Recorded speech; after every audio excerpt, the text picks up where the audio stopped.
Assalamualaikum warahmatullahi wabarakatuh dan salam sejahtera. Bertemu kita dalam Sumber Seminggu bersama saya Hanim Nadia. Dan saya Farida Amiratul. Jadi Farida, minggu pertama Februari ini kita rakyat Malaysia bersama-sama meraihkan Tahun Baru Cina. Ya, untuk tahun ketiga dalam suasana pandemik COVID-19 dan tahun ini barulah meraihkan seperti biasa walaupun dalam SOP. Dan Farida, antara tajuk utama minggu ini ialah mengenai pilihan raya negeri Johor yang akan diketahui setelah Suruhanjaya Pilihan Raya SPR bermesyuarat pada minggu hadapan. Majlis Presiden Pakatan Harapan memutuskan Parti Keadilan Rakyat PKR menggunakan logo sendiri, manakala Amanah dan DAP pula menggunakan logo Pakatan Harapan yang dikatakan mampu mewujudkan kemah besar selepas keputusan pilihan raya negeri Johor. Bagi Ahli Parlimen Pasir Gudang Hassan Karim, beliau yakin pintu perbincangan masih belum tertutup antara pimpinan PH. Sementara itu, aktivis UMNO Datuk Lokman Adam pula mempunyai pendapat berbeza dengan tindakan PKR yang lebih melihat ketidakyakinan Anwar Ibrahim sendiri terhadap kerjasama parti dalam PH. Susulan keputusan Pakatan Pimpinan PH yang menggunakan logo beransingan dalam PRN Johor, akar umbi parti masing-masing juga berbelah bagi. Manakala pihak luar tertanya-tanya adakah wujud pergolakan dalam pimpinan parti pembangkang. Saya lihat pendirian parti dan saya memahami bahawa pintu rundingan itu makna tak tertutup kan Maknanya hari penamaan calon pun lama lagi belum ditentukan. Maknanya mereka akan berunding, berbincang kan untuk mencapai kalau boleh kerjasama untuk memenangkan parti-parti pembangkang. Jadi soal yang penting Pakatan Harapan, mereka tiga parti ini dah selesailah perkara-perkara yang penting. Jadi isu kemah besar dia maknanya saya melihat misalnya parti muda ke apa mereka ada potensi dan perlu dengarlah apa pandangan mereka dan jangan tutuplah perbincangan. Sementara itu, aktivis UMNO Datuk Lokman Nur Adam pula berpendapat pimpinan pembangkang sudah tidak bersatu lagi. Anwar tahu bahawa sekiranya beliau partinya menggunakan lambang Pakatan Harapan, maka segala baggage ataupun segala masalah yang dihadapi oleh DAP terpaksa dipikul sama oleh PKR. Jadi dalam erti kata lain, tuan-tuan, Anwar Ibrahim yang merupakan pengurusi Pakatan Harapan sendiri sudah tidak yakin untuk menggunakan lambang Pakatan Harapan sebagai lambang untuk mereka gunakan bagi bertanding pilihan raya negeri di negeri Johor. Jadi itu sebabnya saya hari ini nak mengusulkan kepada Datuk Seri Anwar Ibrahim, sewajarnya lah beliau melepaskan jawatan sebagai pengurusi Pakatan Harapan, atau beliau bolehlah berpakat dengan rakan-rakan yang membentuk Pakatan Harapan, membubarkan Pakatan Harapan secara rasmi. Masih lagi dengan kemelut politik di Johor, tindakan dua bekas ahli Dewan Undangan Negeri Bersatu Johor, Puteri Wangsa dan Larkin Mazlan Bujang dan Datuk Izhar Ahmad meninggalkan parti yang dikatakan mempunyai masalah dengan pimpinan tertinggi parti Tan Sri Muhyiddin Yassin dianggap sia-sia dan tidak meninggalkan kesan pada parti tersebut. Tan Sri Muhyiddin Yassin dalam kenyataannya pada Ahad menyatakan tindakan keluar parti kedua-dua adun itu tidak menjejaskan Bersatu dalam membuat persiapan PRN Johor. Jelasnya lagi, langkah berkenaan tidak memberi kesan kerana DUN Johor sudah pun terbubar. Mengulas lanjut, Muhyiddin berkata tindakan Mazlan yang juga bekas Ketua Badan Pimpinan Bersatu Johor dan memegang jawatan kanan dalam kerajaan negeri dianggap seperti musuh dalam selimut. Sebagai pilihan raya pertama yang akan melaksanakan undi 18, PRN Johor menjadi medan pertaruhan menentukan kuasa anak muda. Seramai 175,000 pengundi dalam kalangan umur 18 hingga 21 tahun yang akan menyumbang keputusan parti manakah akan memimpin kerajaan Johor. Selepas undi 18 diwartakan Suruhanjaya Pilihan Raya SPR pada 14 Januari lalu, penambahan 30% kepada jumlah pengundi sedia ada menjadikan jumlah keseluruhan pengundi di Johor ialah 2.5 juta. Ini jelas memperlihatkan cabaran kepada semua parti bertanding. Malah daripada 56 kerusi Dewan Johor, terdapat 30 kerusi dimenangi dengan majoriti undi kecil.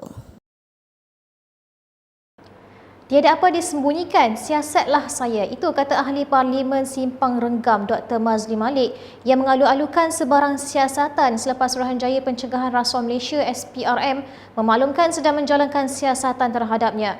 Berikutan itu, SPRM menyatakan siasatan adalah mengikut prosedur operasi standard dan bukannya intimidasi. Mazli Malik menyifatkan siasatan SPRM terhadapnya sebagai bentuk intimidasi. Soal siasat tersebut didakwa sebagai usaha untuk mencari kesalahan terhadap dirinya. Ini berikutan kehadirannya menyaksikan penyerahan memorandum oleh Angkatan Muda Keadilan, Parti Ikatan Demokratik Malaysia Muda dan beberapa badan bukan kerajaan NGO baru-baru ini. Kepada Menteri Dalam Negeri dan juga kepada Perdana Menteri, kita tanyakan, di dalam ini siapakah yang bersalah, orang yang melaporkankah ataupun orang yang dilaporkan? Dan siapa yang perlu disiasat? Yang tetapkan salah di mahkamah lah. Tetapi siapa yang perlu disiasat? Orang yang dilaporkankah ataupun orang yang melaporkan ataupun orang yang menyaksikan orang melaporkan? Jadi pada saya ini intimidasi yang begitu tidak kita perlukan di Malaysia. Lebih malang lagi, saya rasa perlu saya bawa ke pengetahuan umum dan juga kepada Menteri Dalam Negeri bahawa pada waktu ini saya sedang diintimidasi bagaimana pegawai SPRM telah datang untuk mengintimidasi pegawai-pegawai saya di Simpang Renggam dan juga mereka telah melakukan intimidasi terhadap orang-orang yang pernah membantu saya. Terhadap apa? Segala aktiviti kebajikan bagi rakyat Simpang Renggam dan juga aktiviti pendidikan. Kita tahu, semua ikuti saya di sosial media, aktiviti saya pendidikan dan pendidikan. Dan yang keduanya berkaitan dengan kebajikan rakyat Simpang Renggam. Dan kerana usaha pendidikan, usaha untuk memandaikan rakyat Simpang Renggam, pegawai SPRM telah datang untuk mencari silap-silap yang kecil untuk kaitkan. Untuk apakah ini? Dalam pada itu, SPRM menegaskan siasatan yang dijalankan berteraskan prinsip ketelusan, keadilan dan profesionalisme. Justeru SPRM meminta pihak terlibat berhenti mensensasikan proses siasatan ini. Setakat ini dahulu paparan yang berlaku di dalam negara. Kita ikuti pula perkembangan luar negara dalam Sumber Global bersama rakan setugas Haifa Nasir. Silakan Haifa.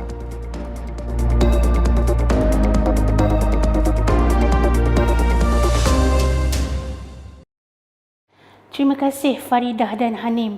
Seterusnya, saya Haifa Nasir membawakan anda perkembangan semasa berita dunia melalui Sumber Global. Kita mulakan dengan berita pergolakan antara Rusia dan Ukraine. Presiden Rusia Vladimir Putin mengesyaki Barat sengaja mereka cerita untuk menarik Rusia dalam peperangan. Ketika mengulas mengenai krisis yang berlarutan sehingga hampir 6 minggu ini, Putin tidak menunjukkan sebarang tanda mahu berundur daripada tuntutan keselamatan yang diwar-warkan Barat. Putin turut menggambarkan masa depan yang berpotensi jika Ukraine dimasukkan ke NATO dan kemudian cuba menawan semula semenanjung Crimea, wilayah yang dirampas Rusia pada 2014. Tegasnya, Rusia kini menempatkan lebih 100,000 tentera di sempadan Ukraine sehingga mendatangkan kebimbangan bagi negara barat bahawa Putin mungkin merancang untuk melakukan serangan terhadap Ukraine. Bagaimanapun perkara itu dinafikan Putin, malah katanya Rusia hanya akan mengambil tindakan ketenteraan sehingga tuntutan keselamatannya dipenuhi. Negara barat pula menegaskan sebarang pencerobohan yang berlaku akan membawa sekatan ke atas Rusia. Justeru Setiausaha Negara Amerika Syarikat Antony Blinken berkata sudah tiba masanya untuk Moskow mengundurkan tenteranya sekiranya tidak berniat untuk melakukan serangan ke atas Ukraine. Dari Rusia, kita terbang pula ke Turki. Turki melancarkan serangan udara di utara Iraq terhadap kedudukan pemberontak Parti Pekerja Kurdistan PKK. Serangan yang berlaku pada 2 Februari itu menyebabkan kematian, kata pihak berkuasa di wilayah autonomi Kurdistan Iraq. Dilaporkan serangan berkenaan turut berlaku ke atas 2 kedudukan di Pergunungan Sinjar dan kawasan bersebelahan negara jiran Syria, serta 2 lagi serangan di kawasan Shila berhampiran sempadan Iraq dan Syria. PKK telah disenarai hitam sebagai kumpulan pengganas oleh Ankara dan Sekutu Barat kerana melancarkan pemberontakan terhadap Turki sejak tahun 1984. Presiden Turki Recep Tayyip Erdogan mengancam untuk membersihkan bahagian utara Iraq dan menuduh PKK menggunakan kawasan sempadan pergunungan sebagai batu loncatan kepada pemberontakan mereka. Tentera Turki yang sering melakukan serangan terhadap tempat persembunyian PKK di kawasan itu menyebabkan ketegangan hubungan terhadap kerajaan pusat Iraq di Baghdad. Disember lalu, 3 askar Turki terbunuh dalam serangan PKK di utara Iraq, menyebabkan Turki membuat serangan balas melalui udara. Serangan yang dilaksanakan menyasarkan pangkalan belakang militan Kurdish yang bertujuan melancarkan pemberontakan berdekad lamanya sehingga meragut puluhan ribu nyawa. Ini pula perkembangan berkenaan protes yang berlaku di Myanmar. Sekurang-kurangnya 2 terkorban manakala 38 yang lain cedera dalam satu serangan bom tangan pada Perhimpunan Pro-Tentera di Timur Myanmar pada 1 Februari lalu ketika protes anti rampasan kuasa diadakan di seluruh negara pada ulang tahun pertama rampasan kuasa tentera di negara berkenaan.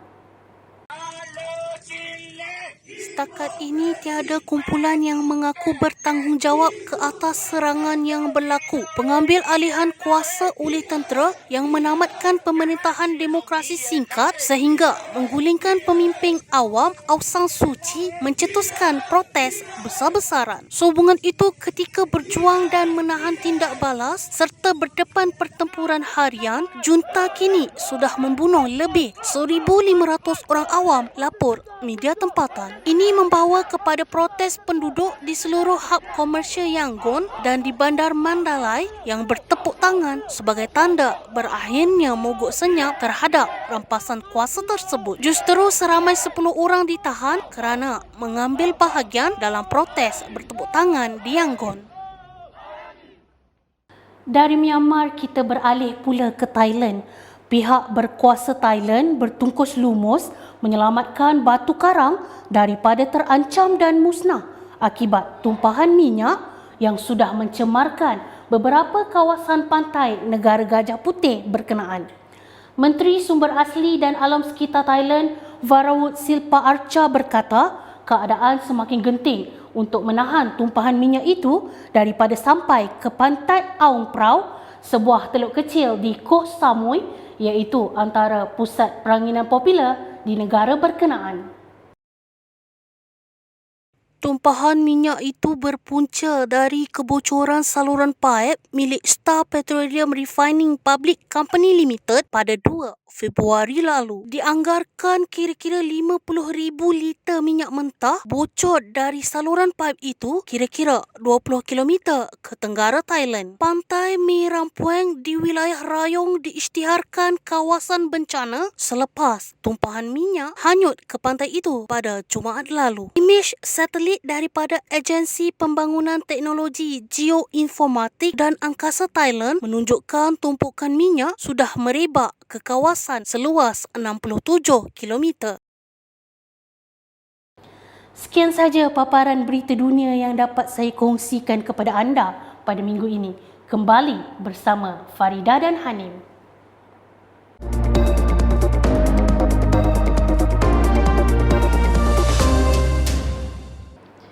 Baiklah, terima kasih rakan setugas. Rakyat Malaysia dikejutkan dengan berita 3 bank tempatan terpaksa menanggung kerugian apabila terbabit dalam pemberian pinjaman tanpa cagaran kepada syarikat genting Hong Kong yang mengumumkan muflis baru-baru ini dengan nilai 2.5 bilion ringgit.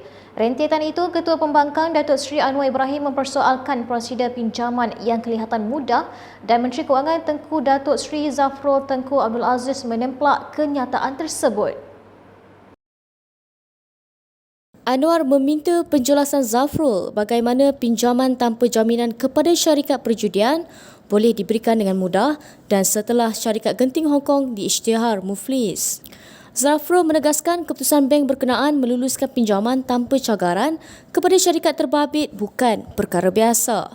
Jelasnya lagi, ketiga-tiga bank berkenaan iaitu Malayan Banking Berhad Maybank, kumpulan CIMB Berhad dan RHB Bank melalui penilaian oleh Bank Negara dan mematuhi segala garis panduan. Menteri Kesihatan Khairi Jamaluddin menyatakan rakyat Malaysia perlu bersedia menangani lonjakan kes jangkitan COVID-19 susulan ancaman varian Omicron. Bagaimanapun peningkatan pantas tersebut tidak perlu dibimbangkan dengan program vaksinasi yang berterusan. Khairi pada Khamis merasmikan program imunisasi COVID-19 kanak-kanak PIC Kids yang berusia 5 hingga 11 tahun di Hospital Tunku Azizah.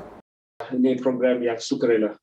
Secara sukarela, tiada apa-apa syarat wajib yang kita tetapkan kepada ibu bapa. Kita ingin membina keyakinan ibu bapa supaya mereka tampil untuk mendaftar anak-anak mereka supaya mendapat vaksin yang kita telah lulus, iaitu vaksin Pfizer. Baiklah, untuk mengetahui perkembangan sukan dalam dan luar negara, kita bersama rakan setugas Diana Rahib. Silakan Diana.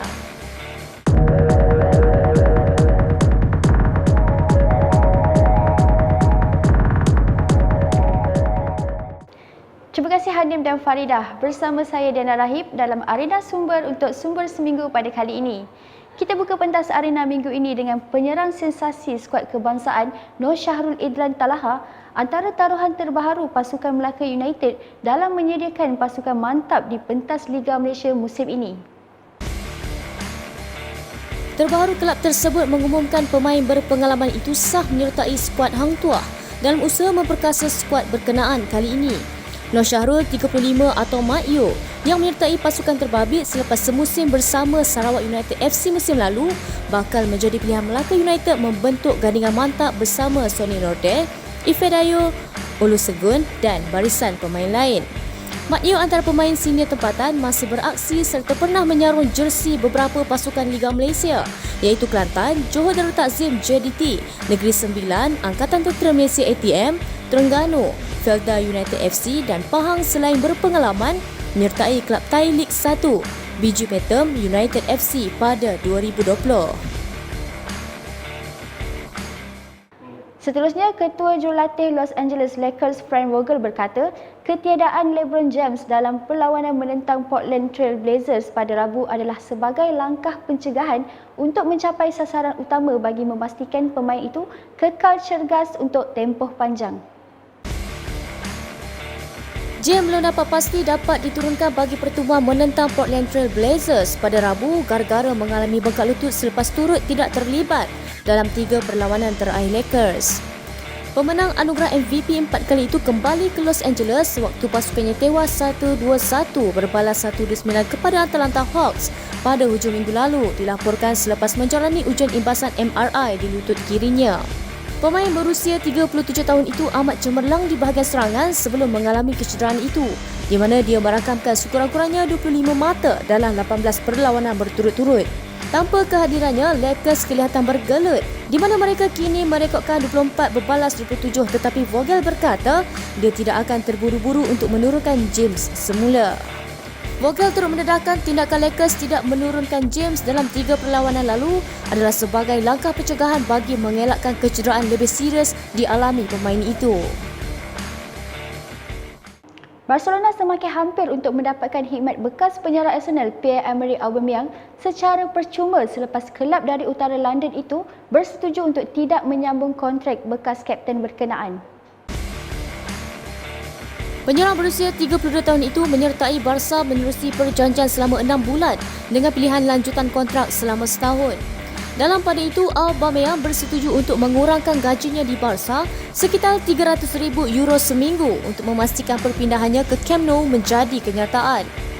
Walau bagaimanapun, perpindahan itu tidak perlu diumumkan sebelum jendela perpindahan pemain ditutup kerana Aubameyang adalah ejen bebas. Jurulatih Barca, Xavi Hernandez berharap dengan kehadiran Aubameyang dapat membantu Barcelona menamatkan saingan La Liga di kedudukan 4 terbaik. Dalam masa yang sama, Barcelona gagal untuk mengekalkan Ousmane Dembele yang kini boleh meninggalkan kelab secara percuma apabila kontraknya berakhir pada musim panas. Bagaimanapun, jika Dembele kekal sekalipun, Aubameyang tetap akan berhijrah ke Barcelona. Rafael Nadal mencipta sejarah tersendiri kerana berjaya merangkul trofi Grand Slam ke-21 selepas menjuarai terbuka Australia 2022 di Rod Laver Arena di Melbourne, Australia pada Ahad. Menerusi aksi getir bertemu dengan Daniil Medvedev dari Rusia itu, pemain nombor 5 dunia ini bermula perlahan pada 2 set pertama selepas tewas 6-2 dan 6-7. Namun Nadal tidak putus asa dan bangkit pada set ketiga dan keempat untuk menjinakkan Medvedev dengan kemenangan set 6-4 dan 6-4. Aksi mencabar yang berlangsung selama 5 jam 24 minit ini terpaksa diheret ke set penentuan selepas kedua-duanya terus garang memburu mata untuk mengejar kejuaraan.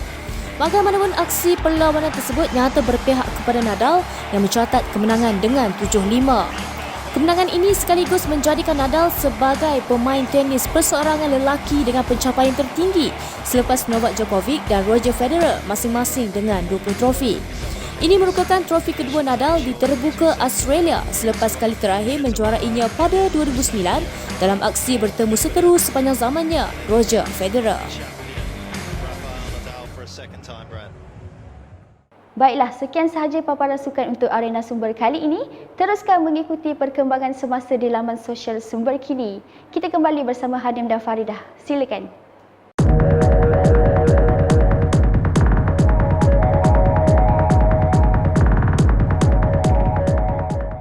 Baiklah Faridah, ini berkaitan dengan isu nasional. Pengeluaran caruman kumpulan wang simpanan pekerja KWSP RM10,000 masih berlarutan dan terbaru Badan Bertindak Pencarum KWSP yang mewakili pencarum menyerah memorandum dan petisyen tuntutan mereka kepada Yang di-Pertuan Agong pada Khamis. Baiklah Hanim, Hasif, rakan setugas kita ada laporannya.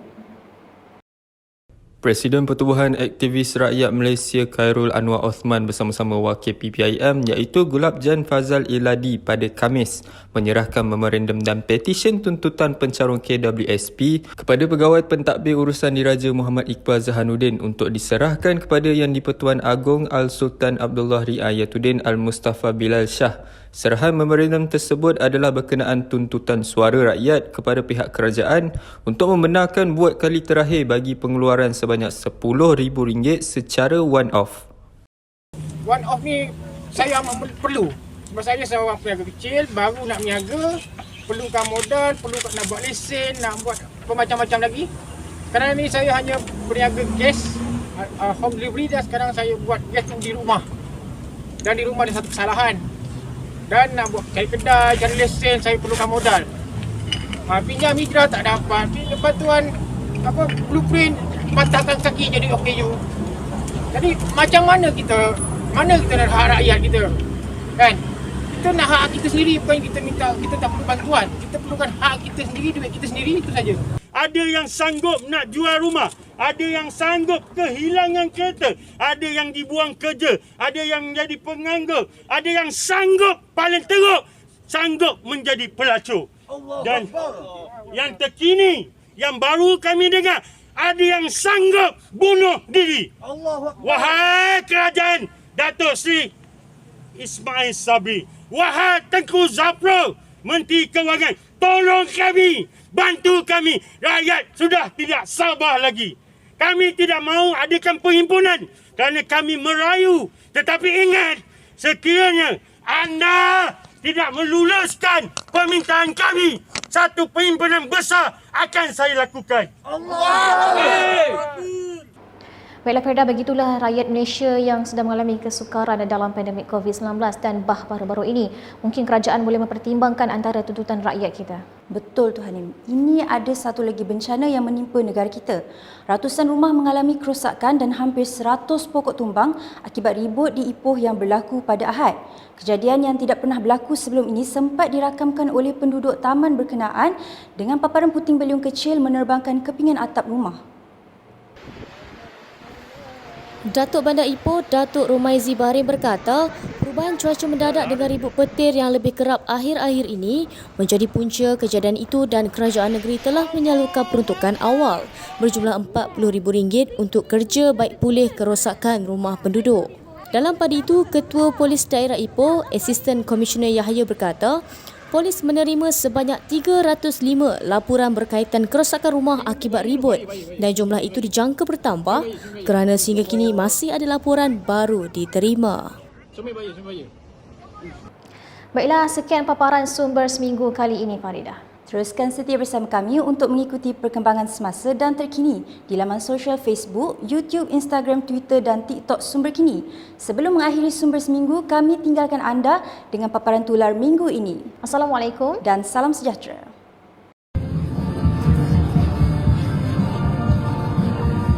Ayat itu katakan!